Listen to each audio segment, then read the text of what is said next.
Yes bank. Yes bank के अंदर सबसे जो बड़ा मुद्दा है वो है कंपनी का एनपीए का मुद्दा।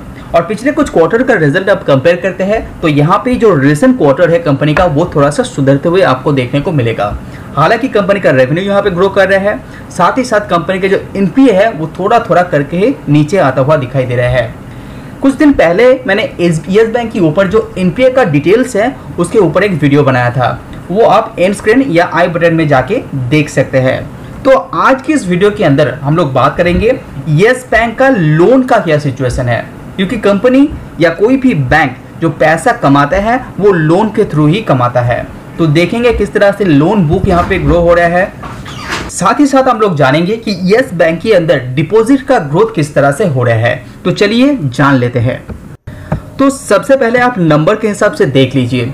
तो सबसे पहले एडवांसेस की बात करते हैं, यानी कि लोन बुक की बात करते हैं। तो मार्च 2020 में जहां पे कंपनी का 1,71,000 करोड़ का लोन बुक हुआ करता था, वो यहां पे बढ़ के 1,81,000 करोड़ तक पहुंच गया है। मार्च 2022 की मैं बात कर रहा हूं।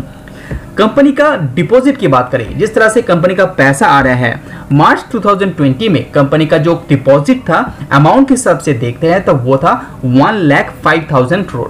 वो बढ़ के यहाँ पे हो गया है 1,97,000 करोड़।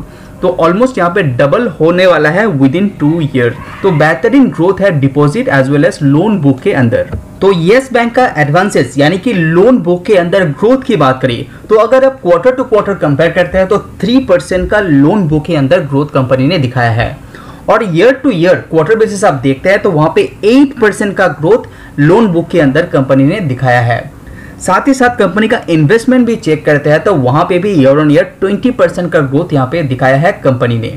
लेकिन आप यहाँ पे जब डिपॉजिट का ग्रोथ कंपेयर करते हैं तो वो बहुत ही बढ़िया है, जहां पे कंपनी यहाँ पे 7% का growth quarter to quarter basis, even year on year compare करते हैं तो 21% का डिपॉजिट के अंदर ग्रोथ यस बैंक ने दिखाया है। लेकिन उस कंपैरिजन में बोरोइंग्स आप देखेंगे तो वहां पे जस्ट 13% का ही यहाँ पे उछाल आपको देखने को मिलेगा। इसका पीछे का रीजन क्या है? इसका पीछे का रीजन है कंपनी का जो डिपॉजिट है वो यहाँ पे बहुत तेजी से ग्रो कर रहा है, इसीलिए कंपनी का जो बोरोइंग्स है वो यहाँ पे कम लेना पड़ रहा है। तो जितना भी कंपनी यहाँ पे लोन बढ़ रहा है वो डिपॉजिट आने वाला जो पैसा है उसी से कंपनी लोन ज्यादा बढ़ सकता है, इसलिए बोरोइंग के ऊपर ज्यादा डिपेंडेंसी जो ज्यादा है वो थोड़ा सा कम आता हुआ नजर आता हुआ दिखाई दे रहा है कंपेयर टू डिपॉजिट। कंपनी का डिपॉजिट के अंदर सबसे खास बात यह है कि हर एक सेक्टर के अंदर हर जो सेगमेंट है कंपनी का, जो आपका करंट सेगमेंट हो गया, सेविंग बैंक का हो गया, उसके बाद जो टर्म डिपॉजिट है उसके अंदर भी आप टोटली आप देखते हैं तो हर पर्टिकुलर सेगमेंट के अंदर यहाँ पे डिपॉजिट के अंदर ग्रोथ दिखाया है। सेविंग बैंक के अंदर आप बात करें तो वहां पे 48% का ईयर ऑन ईयर ग्रोथ यहाँ पे यस बैंक ने दिखाया है। तो इससे पता चलता है कि यस बैंक एक ग्रोइंग फैक्टर फेज में अभी भी दिखाई दे रहे हैं। Subscribe now and press the bell icon। जैसा कि यस बैंक का मैनेजमेंट का कहना है कि यस बैंक के अंदर धीरे धीरे सुधार आ रहा है, उसको आप ट्रैक करने के लिए कंपनी का जो लोन बुक है उसको स्प्लिट वाइज आप देख पाएंगे। जैसे कि आप यहाँ पे देख पा रहे हैं कंपनी का जो कॉर्पोरेट लोन है, जहां पे कंपनी सबसे ज्यादा प्रेशर में है, जहां से कंपनी का सबसे ज्यादा एनपीए भी दिखाई दे रहा है 90% के आसपास, वहां पे कंपनी का जो लोन बुक का एक्सपोजर है वो 40% के आसपास है। तो इसके अंदर अच्छा बात यह है जो लास्ट ईयर दिसंबर का पीरियड में बात कर रहा हूँ, जो दिसंबर 2021 उस टाइम पे कंपनी का जो कॉर्पोरेट लोन था वो 42.6% का था। And quarter to quarter basis आप देखते हैं तो यहाँ पे बहुत ही अच्छी तरह से कंपनी अपना जो कॉर्पोरेट लोन है उसको डिक्रीज किया है।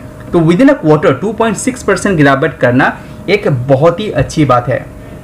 और ये जो गिरावट आप देख पा रहे हैं कंपनी का कॉर्पोरेट लोन के अंदर, इसका पीछे का मेन कारण यही है कि सबसे ज्यादा एनपीए यस बैंक का कॉर्पोरेट के ऊपर दिखाई देगा। उसके बाद मीडियम एंटरप्राइज के ऊपर देखते हैं तो वहां पे 10.7% था, वो 10.8% है। एंड एसएमई जो स्मॉल एंड मीडियम एंटरप्राइज की बात करें तो वहां पे भी करीब सेम यहाँ पे रखा है।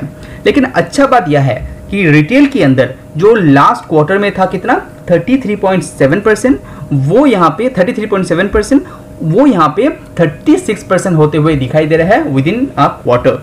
तो latest quarter and last quarter दोनों को कंपेयर करते हैं तो यहाँ पे थोड़ा सा इंप्रूवनेस दिखाई दे रहा है। तो यस बैंक यहाँ पे कॉर्पोरेट लोन से यहाँ पे शिफ्ट होते हुए दिखाई दे रहे हैं रिटेल लोन के अंदर, जहाँ पे कंपनी का एनपीए का एक्सपोजर थोड़ा सा राहत दिखाई देगा फ्यूचर के अंदर। इवन कंपनी का रिटेल लोन को भी ध्यान में रखते हैं तो आप देख पा रहे हैं किस तरह से कंपनी अपना लोन बुक को डाइवर्सिफाइड किया है। बहुत ही अच्छी तरह से यस बैंक ने अपना रिटेल लोन को डाइवर्सिफाइड किया है, तो कोई भी एक पर्टिकुलर सेगमेंट के अंदर ज़्यादा डिपेंडेंसी नहीं है। इससे पहले कॉर्पोरेट के ऊपर बहुत ज़्यादा हुआ करता था, वो भी धीरे धीरे डिपेंडेंसी यहाँ पे यस बैंक कम करते हुए दिखाई दे रहे हैं। जो यस बैंक के अंदर ग्रोथ हो रहा है ये एक एग्जाम्पल है। उसी के साथ साथ यस बैंक के अंदर ओवरड्यू लोन की बात करें जो 60 to 90 डेज के अंदर आया है, जो पे अभी तक नहीं किया गया है, उसके अंदर आप देखेंगे तो 679 करोड़ का अब लोन वहां पे पड़ा हुआ है। और जो लोन 31 से लेकर 60 डेज के अंदर पड़ा हुआ है वो है 822 करोड़। उस हिसाब से कंपनी यहाँ पे प्रोविजन भी कर चुके हैं। तो ये था कंपनी का टोटल लोन बुक एंड यहाँ पे कंपनी का जो डिपॉजिट है वो। तो यहाँ पे कंपनी का डिपॉजिट भी ग्रो कर रहा है, साथ ही साथ कंपनी का लोन बुक भी अच्छी तरह से कंपनी ग्रो कर रहा है। तो अगर आप इसके अंदर निवेश करेंगे तो आपको कुछ क्वार्टर का रिजल्ट अच्छी तरह से ट्रैक करने के बाद ही निवेश करना चाहिए। हालांकि कंपनी के ऊपर जो एनपीए का प्रॉब्लम है वो अभी भी बरकरार है, तो धीरे धीरे क्वार्टर वाइज कंपनी का ग्रोथ ऐसा जारी रहता है, कंपनी का एनपीए भी कंट्रोल में आता है, साथ ही साथ कंपनी का जो प्रोविजन रेशियो है वो भी थोड़ा कंट्रोल में आता है, तब जाके आपको इसके अंदर निवेश करना चाहिए। तो आज वीडियो में इतना ही। पसंद आए तो लाइक जरूर कीजिए और कंपनी का जो एनपीए एनालिसिस है वो एंड स्क्रीन और मैं आई बटन में भी दे दूंगा, तो आप उसको देख लीजिए। तो see you on the next video. Subscribe now and press the bell icon. Never miss an update. Subscribe now and press the bell icon. Never miss an update.